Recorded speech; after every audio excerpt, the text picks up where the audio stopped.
할렐루야. 지난 3주 또 오늘까지 이어서 4주를 거쳐서 살아가는 우리 새누리 성도님들과 함께 아름다운 만남 또 교제 허락해 주신 거 감사드립니다. 특별히 하나님의 나라를 꿈꾸면서 하나님의 나라가 여러분의 삶과 가정과 자녀와 일터와 교회 위에 임하고 확장되는 은혜와 축복이 있기를 간절히 축원합니다. 하나님의 나라를 꿈꾸면서 예수 공동체, 연합 공동체, 기도 공동체, 이제 마지막으로 선교 공동체라고 하는 말씀을 가지고 사랑하는 성도님들과 함께 말씀을 나누기를 원합니다. 특별히 먼저 저희가 동영상을 볼 터인데 지난 4년 동안 터키와 이슬람권, 레바논, 요르단, 이라크, 이집트, 그리스, 동유럽, 또 유럽에 이르기까지 약 1,000만 명의 난민들이 흩어져 유리하며 방황하고 있습니다. 그들의 아픔과 눈물을 우리가 함께 기억하면서 하나님 나라의 선교 공동체로 여러분의 기도가 또 여러분의 헌신이 그들을 가슴 아파하며 하나님의 나라가 그들 가운데, 그 땅 가운데, 백성들 가운데 임하고 확장되는 은혜와 축복이 있기를 함께 기도하는 마음으로 봐주시기를 부탁을 드립니다. B&B 캠페인을 통해서 거둬지는 헌금은 100% 난민들을 위해서 드려지게 됩니다.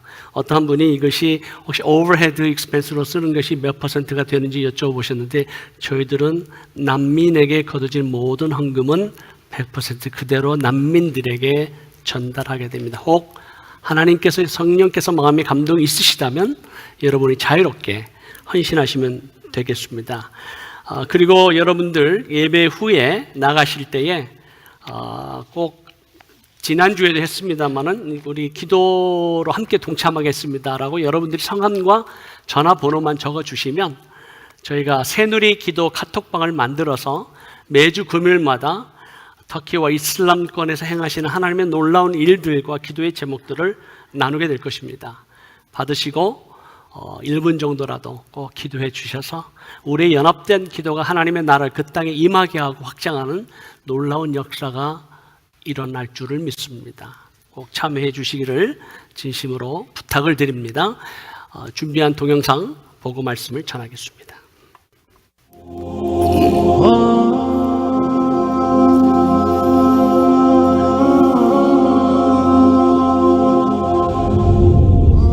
터키 보드룸 해변가에서 차디찬 주검으로 발견된 시리아 난민 어린아기 쿠르디.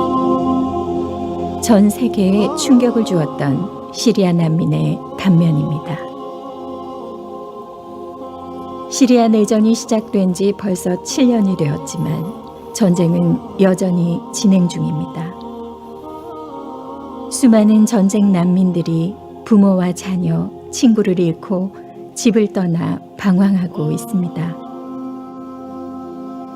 이라크, 이란, 아프가니스탄 등 북아프리카 지역에서 전쟁과 테러, 핍박과 파괴로 인해 터키에 몰려온 무슬림 난민들은 이미 400만을 넘어서고 있습니다. 요르단, 레바논, 그리스, 유럽으로 주위에 흩어지는 이들 난민들은 주위에서 환영을 받지 못하고 여러 가지 차별과 학대, 범죄 조직의 대상이 되고 있습니다.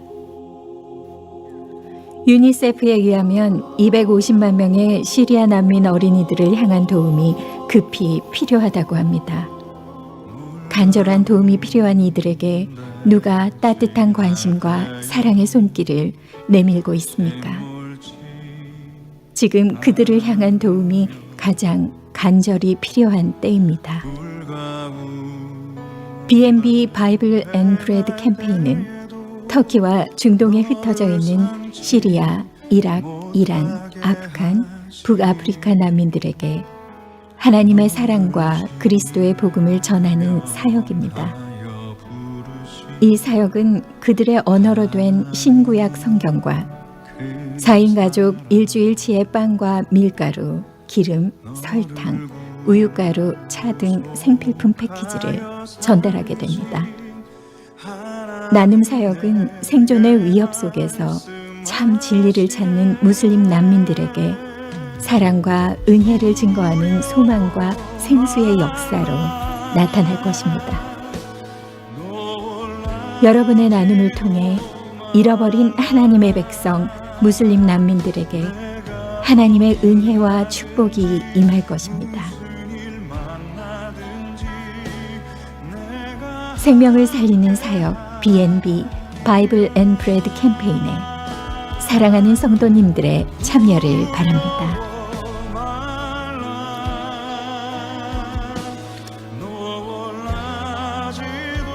잠시 기도하겠습니다. 하나님 아버지 감사합니다. 우리에게 주신 놀라운 은혜와 축복도 감사한데 이 은혜와 축복을 함께 나누며 열방과 민족을 가슴에 끌어안고 그들을 위하여 함께 기도하며 여러 가지 모양으로 섬길 수 있는 기회를 주신 것 감사합니다. 특별히 무슬림 난민들 가운데 고통하며 아파하며 방황하는 수많은 영혼들을 긍휼히 여기시고 그들 가운데 하나님의 나라의 복음이 증거되게 하시며 하나님의 나라가 임하고 확장되어 주님 오시는 그날까지 잃어버린 영혼들이 아버지의 품 안으로 돌아오는 은혜와 축복을 허락해 주옵소서. 우리 구주 예수 그리스도의 이름으로 기도하옵나이다. 아멘.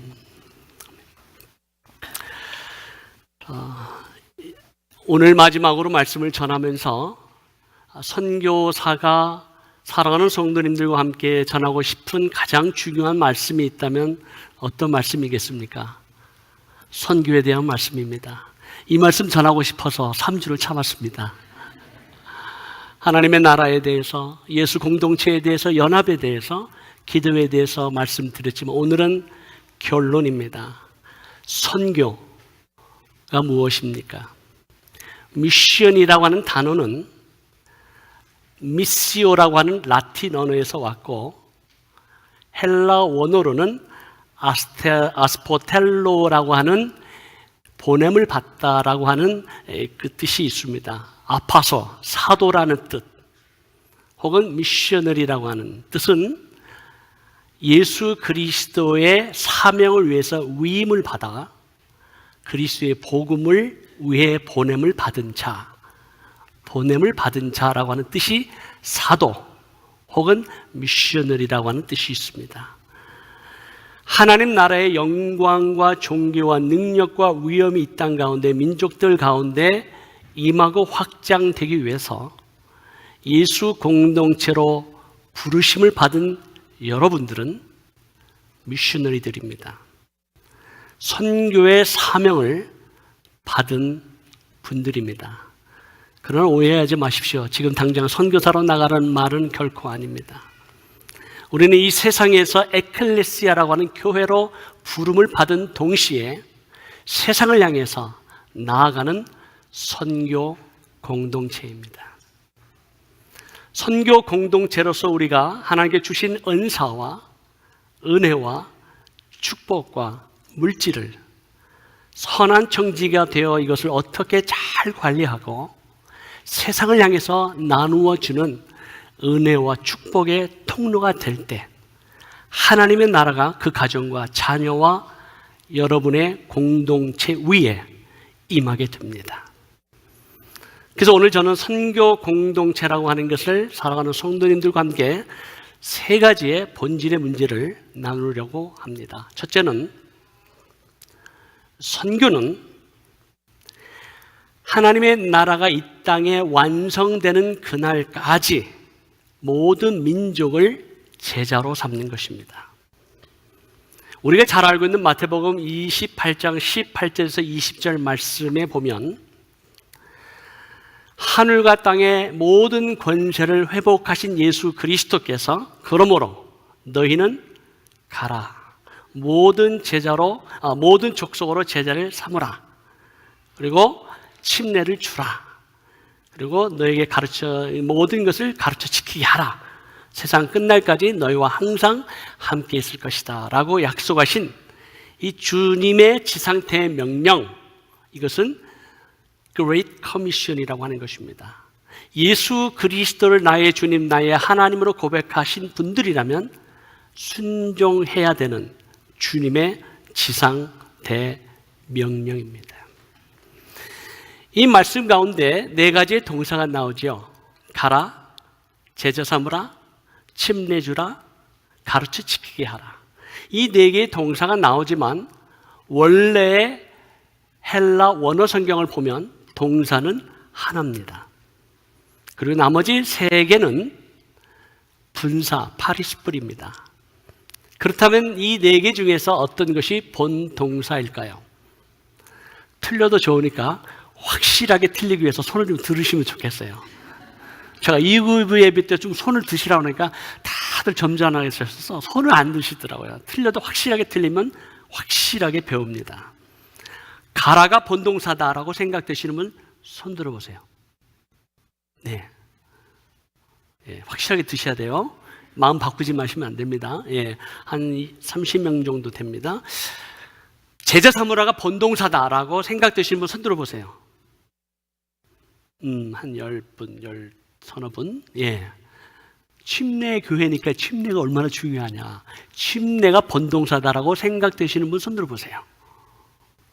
한 번. 침례 교회 맞으시죠? 그리고 가르쳐 지키게 하라. 이게 가장 중요하다라고 생각되시는 분 손 들어보세요. 두 분. 나머지는 왜 손 안 드시죠? 이건지 저건지 잘 모르겠다. 여러분이 제자 훈련을 받으시잖아요. 노스코 훈련을 받으시는데 그 제자 훈련을 통해서 받는 가장 중요한 원리가 뭐냐? 왜 제자 훈련을 받습니까? 그 목적이 있고 목표가 있을 텐데 이 네 개 중에서 가장 중요한 본동사는 제자 삼는 것입니다.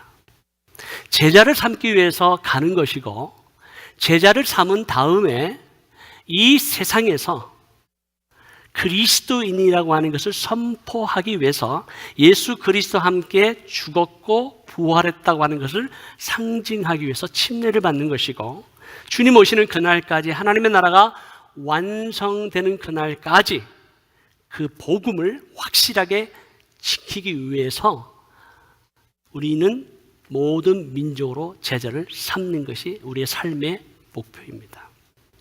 우리가 가정주부나 혹은 일터에서 일하는 여러 가지 비즈니스를 하거나 우리가 뭐 여러 가지 일을 할 때 이것은 하나의 수단에 불과한 것이지 하나님의 나라가 완성되는 그날까지 제자 삼기 위해서 하나님께서 우리를 부르시고 사명을 주셨다라고 하는 겁니다. 근데 이 본문의 말씀을 자세히 보면 한국 사람을 제자 삼으라고 그랬죠. 뭐라고 그랬습니까? 모든 족속으로, 모든 민족으로, 에스네, 모든 족속. 크게는 민족도 있고 어떤 데는 작은 부족에 이르기까지 문화가 다르고 언어가 다르고 습관이 다르고 지경을 넘어선 모든 민족으로 제자를 삼는 것이 선교입니다. 그렇기 때문에 우리는 우리의 갖고 있는 여러 가지 사고 방식 혹은 한 민족이라고 하는 단일 민족으로 갖고 있는 우리의 문화의 바운더리를 넘어서 열방과 모든 민족에게 복음을 증거한다라고 하는 것이 어렵게만 느껴집니다. 예수 그리스도를 믿는 것도 참 힘든데 나그네와 같은 이민 생활에서 살아가는 것도 참 쉽지 않은데 이 그리스도의 대명령인 모든 민족으로 제자를 삼는다라고 하는 것은 더더욱 어려운 일인 것 같습니다. 그래서 이 명령을 받은 12 제자와 예수 그리스도의 부활하신 몸을 본 500여 제자들도 이 말씀이 어떤 의미인지를 깨닫지 못했어요. 성령이 임하셔서 놀라운 하나님의 역사와 성령의 능력이 나타나고 방언이 터지기 시작하고 그리고 표적들이 나타나고 날마다 성전에 모이기를 힘쓰며 말씀을 선포할 때 3,000명, 5,000명이 회개하고 돌아오는 놀라운 부흥이 예루살렘 교회에서 일어나기 시작합니다. 그렇게 예루살렘 교회에 이 아름다운 코이노니아를 통해서 자신의 것을 자신의 것이라고 주장하지 아니하고 나누어 쓰는 그리스도의 공동체의 능력이 이 예루살렘 교회에 나타나기 시작합니다.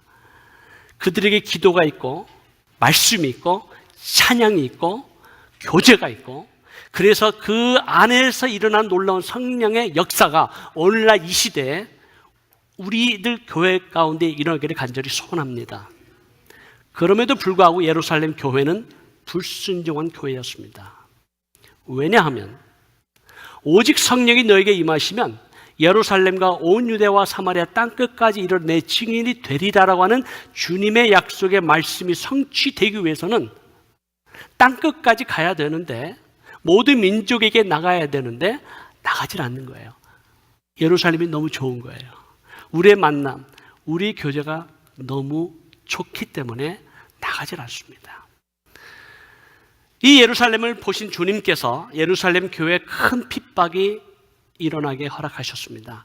스데반 집사의 순교를 통해서 예루살렘 교회에 큰 핍박이 일어나 사도 외에는 예루살렘 교회의 온 성도들이 다 흩어집니다.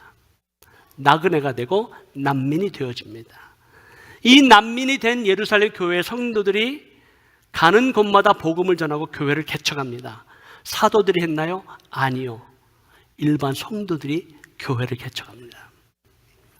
이 교회를 개척하는데 예루살렘을 떠나지 아니한 사람들이 있었으니 12사도가 떠나지를 않는 거예요. 어떠한 연유인지는 모르겠으나 가장 대표가 되는 베드로에게 하나님께서 시청과 교육을 통해서 모든 민족을 향한, 이방인을 향한 하나님 아버지의 마음, 하나님의 뜻, 하나님의 계획을 보여주셨습니다. 베드로가 날 12시에 팔레스타인 지붕이 평평하기 때문에 그 지붕에 올라가서 기도하는 중에, 날씨가 덥고 배가 고파서 비몽사몽 중에 하늘에서 4개에 달린 큰 보자기가 내려오는데, 그 보자기를 보니까 구약에서 금지한, 율법에서 결탄코 먹어서는 안 되는 불결하고 부정하고 더러운 짐승들이 가득 있었습니다. 어떤 것들이 있었을까요? 돼지와 낙타와 뱀과 솔개와 여러 가지 많은 그러한 부정한 짐승들이 가득했는데, 하나님께서 말씀하시기를 베드로야 잡아먹어라. 베드로가 그 음성을 듣고 하나님께 이렇게 답변합니다. 결코 그럴 수 없습니다. 아니, 내가 깨끗하다 하는 것을 네가 왜 더럽다 하느냐? 잡아먹어라. 결코 잡아먹을 수 없습니다. 지금까지 갖고 있는 유대인의 전통, 유대인의 율법, 유대인의 관습에 의하면 결코 먹을 수 없는 그러한 것들을 내가 어떻게 잡아먹을 수 있겠습니까? 잡아먹을 수 없습니다. 이 일이 3번 있은 후에 사라졌습니다. 이게 무슨 의미일까? 알지 못하는 베드로에게 한 사람이 다가왔습니다. 이 사람은 요빠에 있는 고넬료가 보낸 종이었습니다. 고넬료는 이탈리 사람, 로마 사람입니다. 그 당시 모든 유대인과 이스라엘 땅을 점령하고 그 이스라엘 백성, 유대 백성들을 탄압하고 정복한 로마 사람들이었기 때문에 그 누구도 좋아하는 대상이 아니었습니다.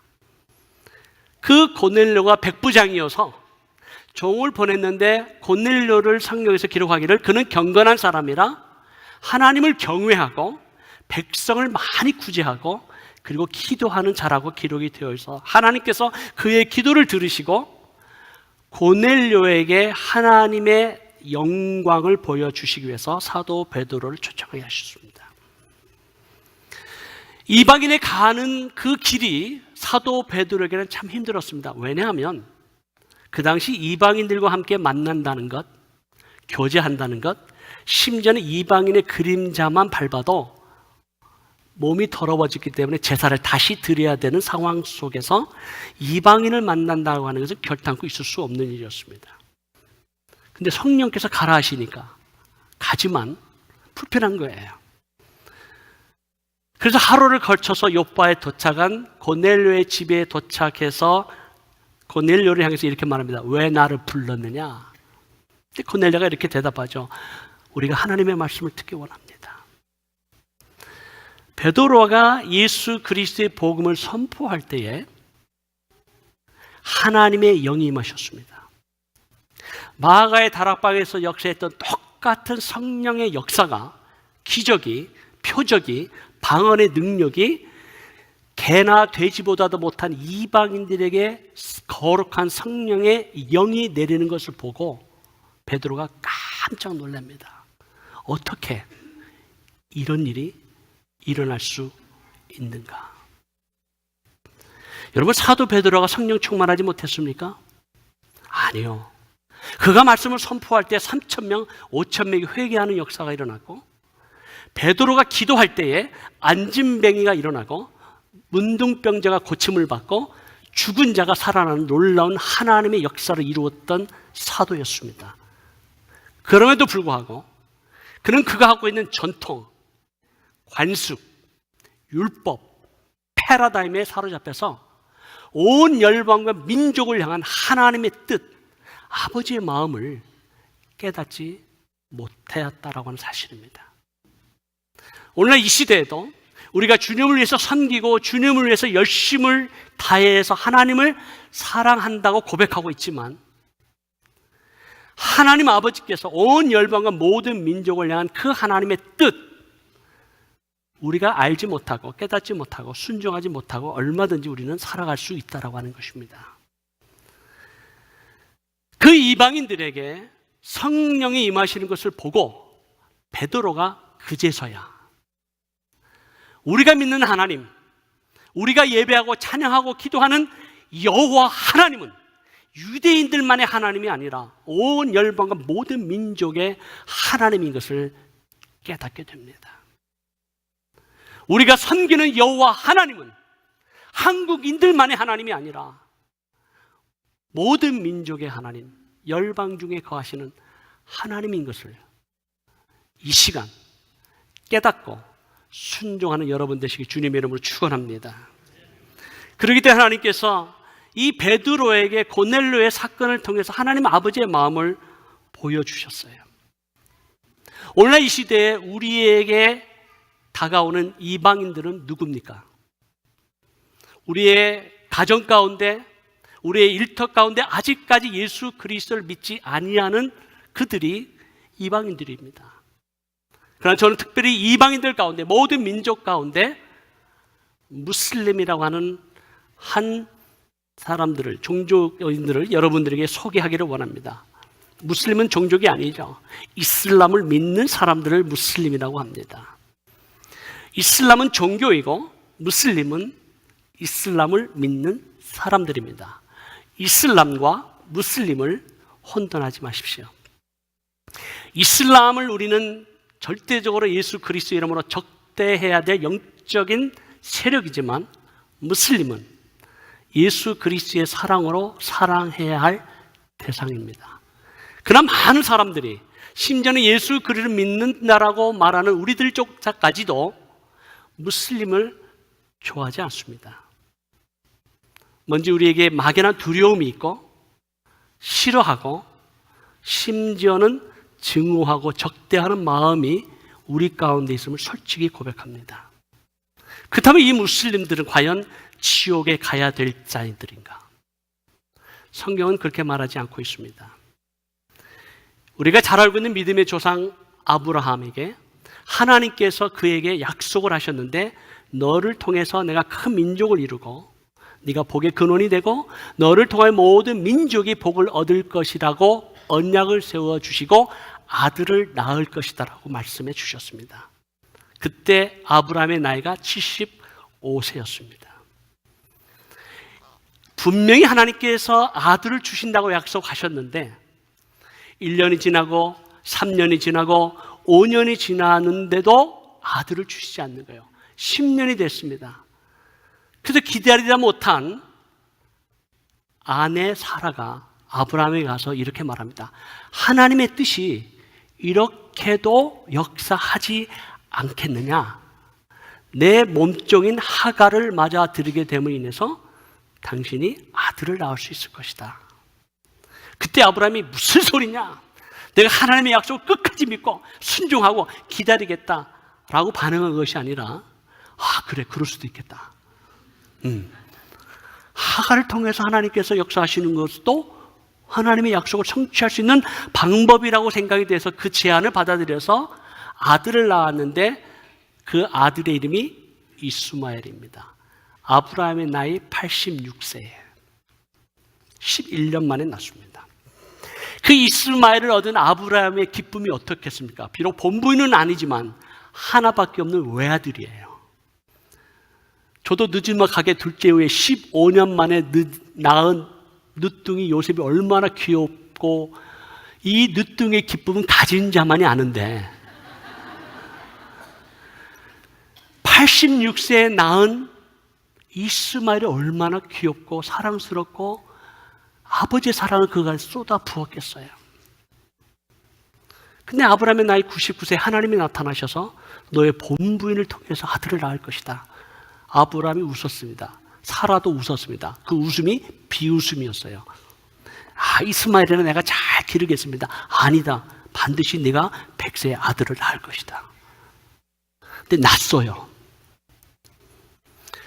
아브라함의 나이 100세에 낳은 이삭이 태어났을 때 이스마엘의 나이는 14세였습니다.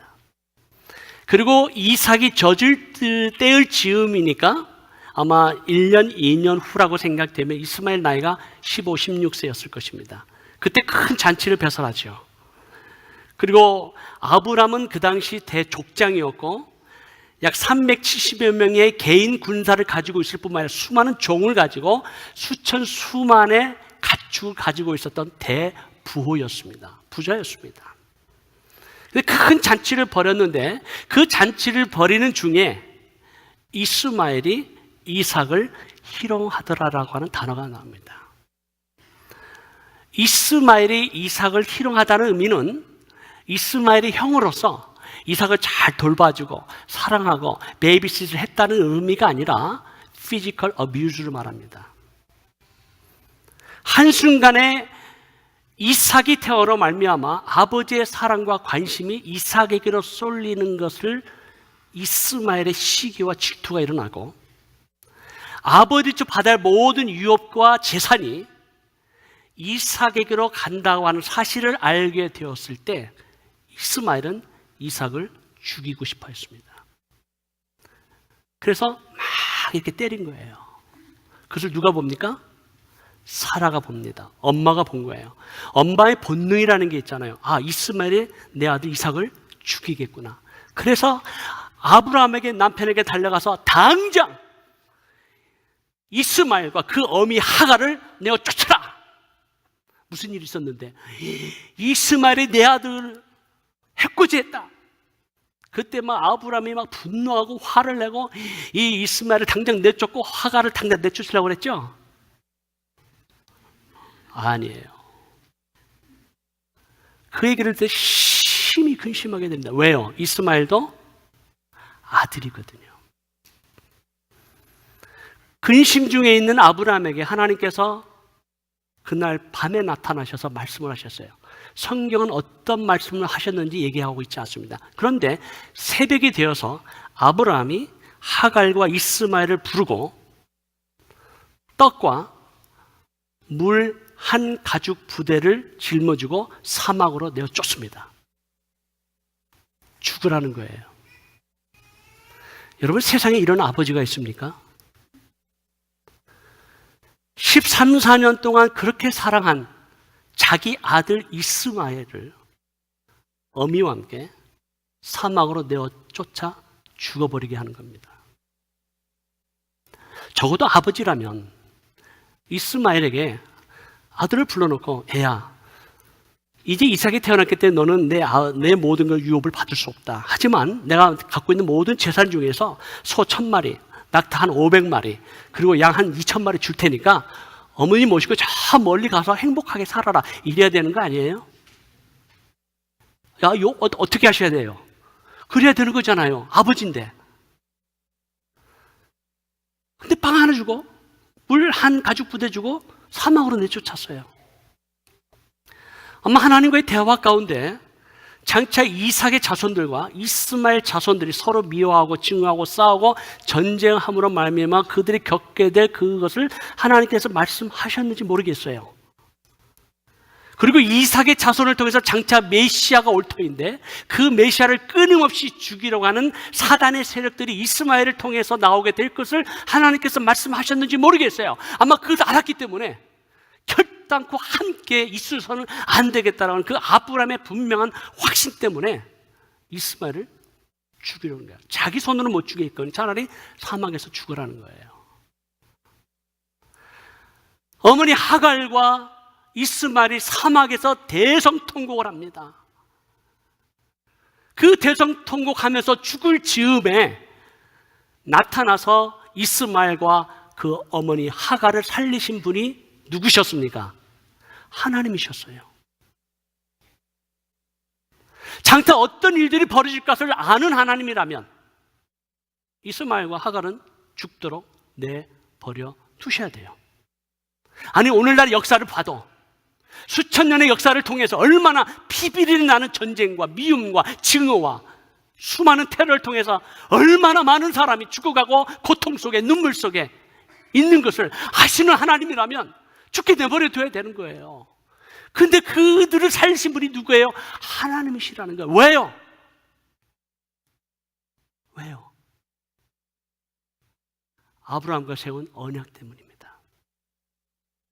하나님께서 아브라함과 세운 언약은 내가 너로 복의 근원이 되게 하고 내가 너로 민족을 이루고 그리고 너를 통하여 모든 민족이 복을 얻게 할 것이다 라고 그 언약은 아브라함이 그 말씀의 언약을 기다리지 않고 자신의 힘과 능력으로 그 언약을 성취하려고 하는 실수를 범하였으나 언약은 변개할 수가 없기에 인간이 비록 실수할지라도 하나님은 신실하시기에 그 언약을 반드시 지키시는 분이 여호와 하나님이십니다.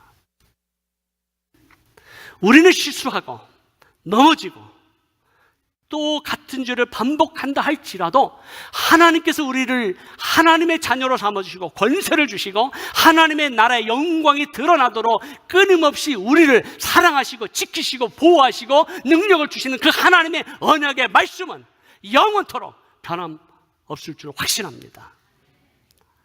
그런 하나님이세요. 신실하신 하나님이에요. 아브라함이 실수했어요. 잘못했어요.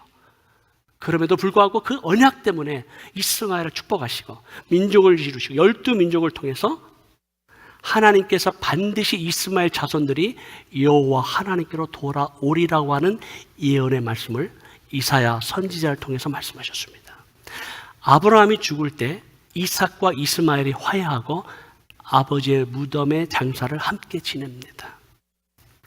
우리가 알고 있는 무슬림들은 아브라함을 믿음의 조상으로 두고 있는 이스마엘의 후손들입니다. 여러분, 어머니와 함께 광야로 내쫓긴 그 이스마엘 청소년의 그 마음, 아버지로부터 버림받았고 어머니도 버림받은 그 이스마엘의 분노, 이스마엘의 상처, 이스마엘의 그 아픔과 고통을 여러분 한번 생각해 보셨습니까? 그래서 이스마엘 자손들 가운데 그들이 미혹과 거짓의 영에 속아 넘어가는 이슬람이라고 하는 종교의 알라는 사랑이라는 단어를 쓰지 않습니다. 용서라는 단어가 없습니다. 아버지라는 단어를 쓰지 않습니다.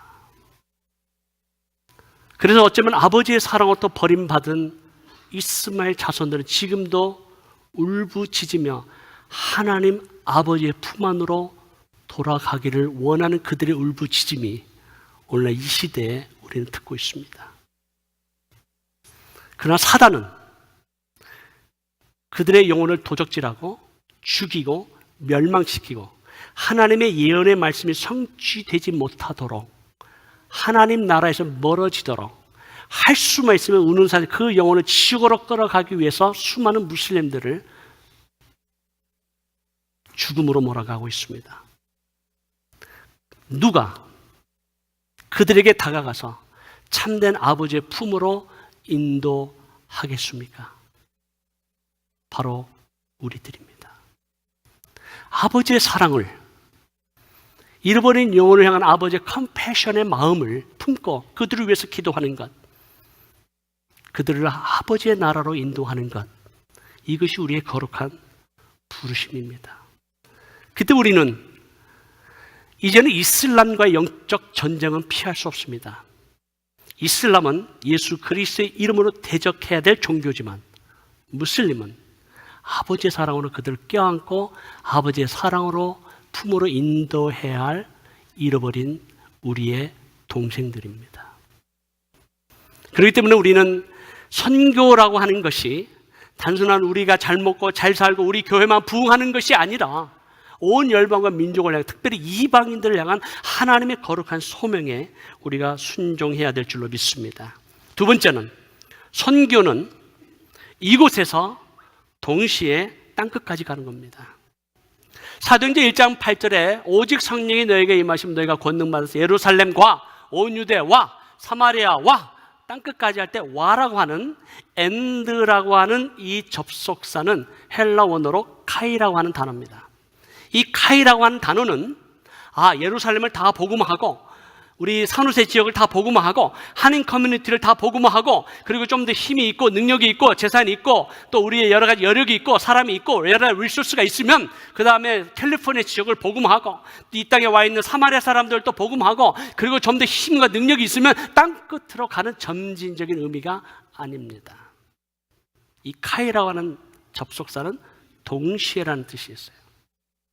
예루살렘으로 가는 동시에 유대로 가는 것이고 유대로 가는 동시에 땅끝으로 가라는 의미입니다. 그래서 성령께서 우리의 공동체에게 주시는 그 말씀이 이곳이든 예루살렘이든 유대든 땅끝이든 하나님의 거룩한 부르심 앞에 순종하고 동시에 가야 되는 주님의 명령입니다. 어떤 한 집사님이 저에게 다와 이렇게 질문했습니다. 선교사님, 이곳에 얼마나 할 일이 많습니까? 우리 홈리스도 섬겨야 되고요. 또 여기에 와 있는 많은 민족들에게 우리가 복음도 전해야 되는데 정말 할 일이 많은데 왜 비싼 돈 내고 재정과 시간과 좋은 리소스들을 저 멀리까지 허비해야 되는 겁니까? 라고 질문하신 집사님이 한 분 계셨어요. 여러분, 제가 한번 질문해 보겠습니다. 여기에 있는 한 영혼과 아프리카 정글에 있는 혹은 아마존 정글에 있는 한 영혼 중에서 어떤 영혼이 더 귀하겠습니까? 어떤 영혼이 더 귀합니까?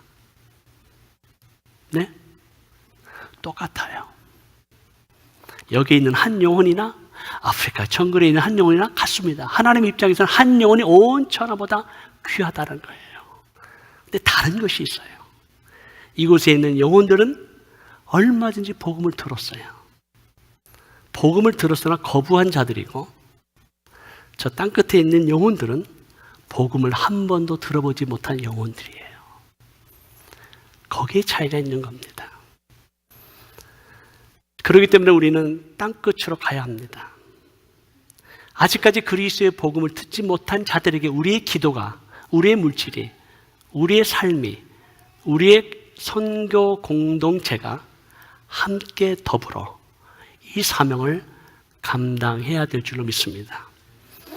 어느 한 분이 저에게 다가와 이렇게 말씀하셨습니다. 선교사님, 단기 선교에 2,000불, 3,000불씩 내고 뭐 가서 보니까 하는 것도 별로 없던데요. 뭐 VBS나 하고 뭐 머리 깎아주고 봉사하고 뭐 여러 가지 사역들 하는데 제 생각에는요, 그 2,000불, 3,000불 그렇게 쓰지 말고 차라리 선교사님한테 헌금하는 게 어떻겠어요?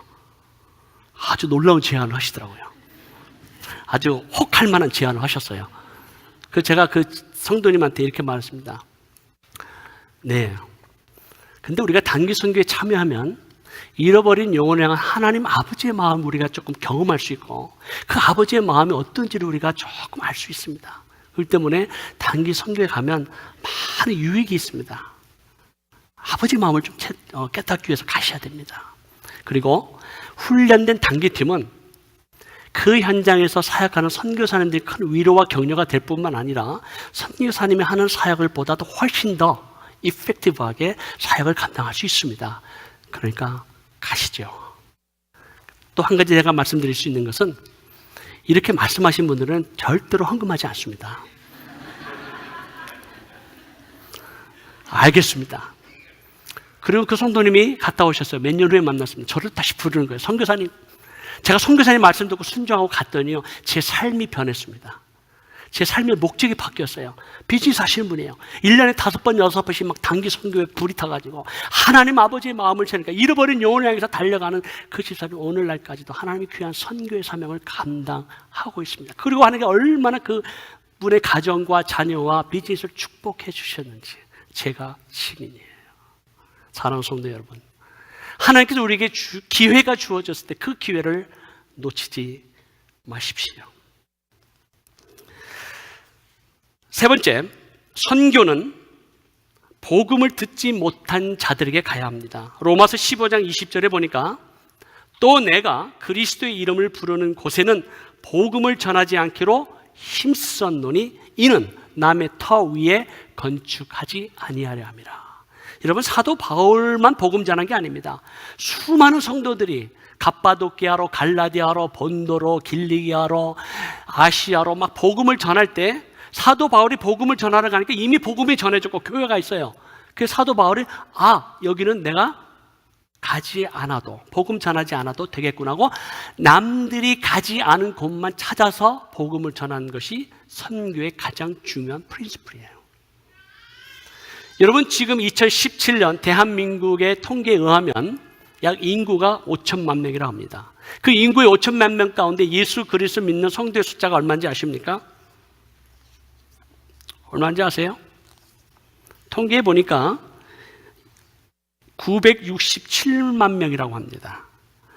제가 볼 때는 이쪽 교회 갔다가 교적에 올려놓고 마음에 안 들어서 다른 교회로 또 옮기고, 그래서 이름 올려놓고 그 다음에 다른 교회 또 등록해서 이렇게 해서 좀 더블된 게 아닌가 싶은 마음이 들지만 어쨌든 통계는 통계니까 약 20%가 기독교인이라고 합니다. 80%가 아직까지 기독교인이 아니에요. 그래서 미국 교회가 보니까 저 80%의 한국 민족의 복음화를 위해서 우리가 선교사를 파송할 테니까 한국 교회요, 미국 선교사를 좀 받아달라 라고 한국 교회에 얘기한다면 한국 교회와 한국 교회 지도자들이 뭐라고 말하겠습니까? 오, 그래, 우리가 80% 아직 예수 그리스도 믿지 않는 사람들이 있으니까 우리에게 좀 선교사를 보내주세요, 이런 얘기 하겠습니까? 아니요. 얼마든지 한국 교회가 복음을 전하고 그들을 향해서 거룩한 부담을 안고 민족 복음화를 위해서 할 수 있는 능력이 있겠습니까? 없겠습니까? 있습니다. 3%만 있어도 돼요. 로마 제국을 변화시킨, 로마 제국을 복음화시킨 그때 인구의 그리스도인은 3%였어요. 3%라도 얼마든지 하나님의 능력을 감당할 수 있어요. 그러나 20%가 되는데, 복음을 수없이 듣고 있는데 복음을 거절하는 거예요. 우리의 사명은 복음을 전하는 데 있지 예수 믿게 하는 것이 아니에요. 예수 믿게 하는 것은 하나님의 절대 주권에 달려있고 그들의 선택에 달려있지만 우리의 사명은 뭡니까? 복음을 전하는 거예요. 복음을 전하지 않는데 믿지 않는다면 그 영혼을 사랑하고 계속해서 기도하겠지만 우리는 다른 데로 가야 되는 거예요. 사도 바울이 이미 남이 전한 복음의 터 위에 내가 가지 않기로 애썼다. 그 말은 아직까지도 할 일이 많은 이 땅 가운데, 아직까지도 그리스도의 복음을 듣지 못한 이 땅 가운데, 민족들 가운데, 특별히 이슬람권과 북한을 향해서 우리는 끊임없이 기도하고 그들을 향해서 복음을 증거해야 할 마지막 때의 사명인 줄로 믿습니다. 제가 이슬람권에 있어서가 아니에요. 이전에 이슬람과 영적 전쟁은 피할 수가 없습니다. 그래서 안디옥 교회는 어떤 교회였습니까? 연합을 이룬 연합 공동체요, 금식하며 기도할 때 기도 공동체요, 더 나아가 선교 공동체였어요. 성령께서 말씀하시기를 바나바와 바울을 따로 세우라. 담임 목사와 가장 뛰어난 교사였던 사도 바울을 따로 세워라. 내가 그들을 보내겠다. 할 때 안디옥 교회 성도들이 절대로 안 됩니다. 우리 담임 목사님 절대로 안 됩니다. 아마 성교회 목사님을 하나님께서 선교사로 파송하겠다라고 하면 우리 새누리교 성도님들은 노맨. 성령께서 말씀하시면 어떻게 해야 돼요? 아멘이에요. 성령께서 말씀하신 안디옥 교회 모든 성도들이 아멘. 두 사람에게 안수하고 보내니라. 끝. 가장 귀한 것을 하나님의 나라를 위해서, 복음을 위해서, 선교를 위해서 드렸을 때 하나님께서 안디옥 교회를 축복하시고 온 열방과 로마 제국의 복음을 위해서 가장 존귀한 교회로 안디옥 교회를 사용하셨습니다. 그래서 성경이 기록이 된 거예요. 이런 교회가 되길 주님으로 축원합니다. 마지막으로 한 가지 얘기하고 마치겠습니다. 여러분, 기독교 역사 가운데 복음, 이 세계의 어떤 강력한 복음화와 세계 선교 운동에 가장 강력한 영향력을 끼쳤던 공동체, 교회가 있었습니다. 바로 그 교회는 모라비안 공동체입니다. 이 모라비안 공동체는 니콜라우스 진센돌프라고 하는 백작이 시작한 운동입니다. 니콜라우스 진센돌프는 그는 태어날 때부터 백작이었고 거대한 땅을 소유하고 있었습니다. 그가 20대에 독일에 있는 여러 지역을 여행하다가 디셀도르프에 있는 한 박물관을 방문하게 되었는데 그 박물관의 한 그림을 보게 되었습니다. 바로 그 그림은 도미니티 페티가 이탈리아 화가가 지은 에케 호모라고 하는 그림이었습니다. 에케 호모라고 하는 라틴 언어는 이 사람을 보라라는 뜻입니다. 십자가에 달리시는 주님, 고난 중에 있는 달리신 모든 그러한 그림들은 수없이 많았어요. 근데 이 그림이 진센돌프에게 가장 강력한 어떤 변화와 능력이 나타났던 그 한 가지 이유는 그 그림 밑에 적혀 있는 라틴 언어의 귀절이었습니다. 그 귀절에 이렇게 적혀 있어요. 나는 너를 위해 모든 것을 주었건만 너는 나를 위해 무엇을 주느냐. 이 글을 읽는 순간 진센돌프는 자신 너무나 평안한 삶이 있다라고 하는 것을 하나님 앞에, 그리고 세상과 짝하며 살아가고 있는 자신의 연약함을 주님 앞에 회개하고 그 자리에 무릎을 꿇고 자신의 삶을 드립니다. 그리고 자기의 땅으로 돌아와 그 당시 개신교 교대로서 많은 핍박과 어려움에 있는 많은 성도들을 땅으로 불러들입니다. 헤른후트라고 하는 땅을 열어서 그들로 하여금 농사짓게 하고 공동체를 이루는데 바로 그 공동체가 모라비안 공동체였어요. 그 공동체에는 침례교에서도 오고 루터파에서도 오고 회중파에서도 오는 많은 여러 민족과 여러 종파들이 오기 시작했어요. 그래서 피난 가운데 있었기 때문에, 고난 가운데 있었기 때문에 기독교인들이 모이니까 얼마나 아름다운 공동체를 이루었겠습니까? 만은 아니에요. 서로를 향한 미움과 증오와 질투와 시기 속에서 이 공동체를 목회하던 한 담임 목사님이 이곳은 소돔과 고모라보다 더 악한 지역이라고 목회를 포기하고 떠날 정도로 모라비안 공동체에 심각한 분열이 있었습니다. 어떤 분열이 있었냐고요? 침례 가지고 싸운 거예요. 장로교나 루터파에서는 부모의 믿음을 본받아서 어릴 때 침례 주는 것이 정당하다, 이렇게 받아들인 반면 침례 쪽에서는 no, 어릴 때 세례 받은 거, 침례 받은 거 무효, 커서 예수 그리스도를 나의 주님, 나의 하나님으로 고백한 사람에게 주는 침례야말로 이게 진짜다, 이거 가지고 싸우는 거예요. 프리데스티네이션, 이미 하나님께서 구원받을 자를 다 구원시키셨고 예정하셨는데 왜 우리가 복음을 전해야 되느냐? 복음 전할 필요 없다. 아니다, 우리가 하나님의 예정 가운데 있지만 그 예정 가운데 우리의 복음 전하는 것도 포함되기 때문에 우리는 복음을 전해야 된다. 이거 가지고 싸우는 거예요. 성례 가지고 싸워요. 성찬식에 누가 참석할 거냐? 모든 사람이 참석할 수 있다. No, 목사님만 참석한다. 그 당시에는 목회자만 참석을 했어요.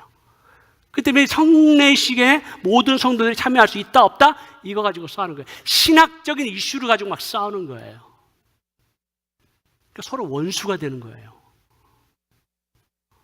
그래서 진센돌프가 너무 마음이 아픈 거예요.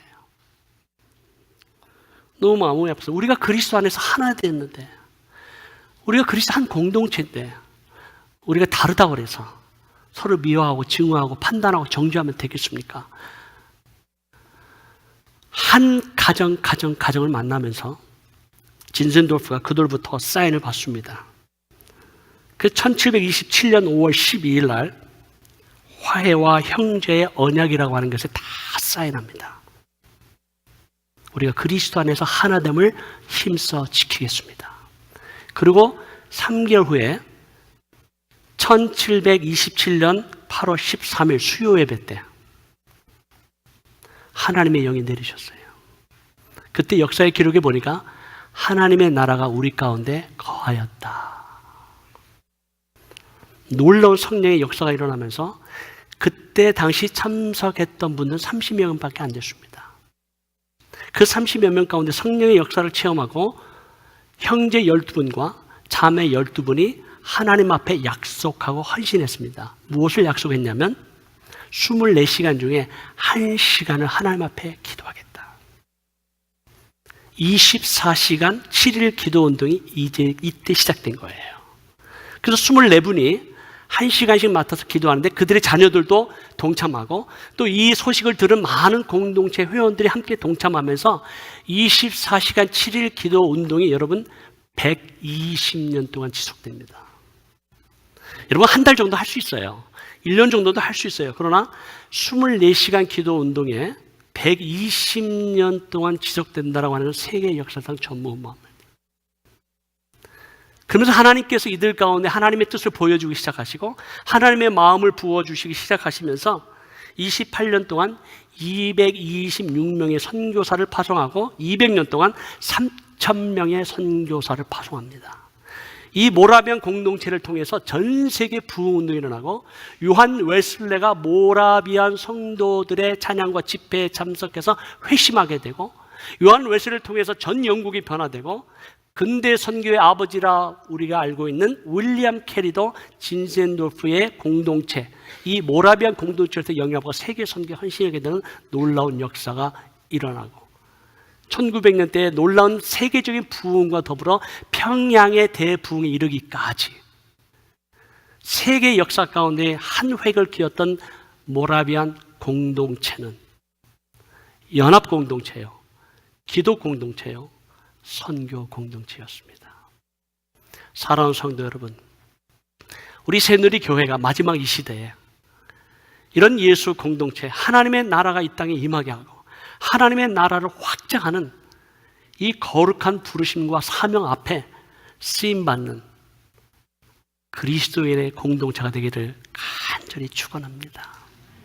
그래서 우리가 주님 앞에 서는 날 해야 할 말이 있어야 되잖아요. 주님께서 만왕의 왕으로 오실 때 나는 알파와 오메가요 처음과 나중이라. 내가 네게 줄 상이 있어. 내가 행한 대로 갚아주리라. 기도하겠습니다. 하나님 아버지 감사합니다.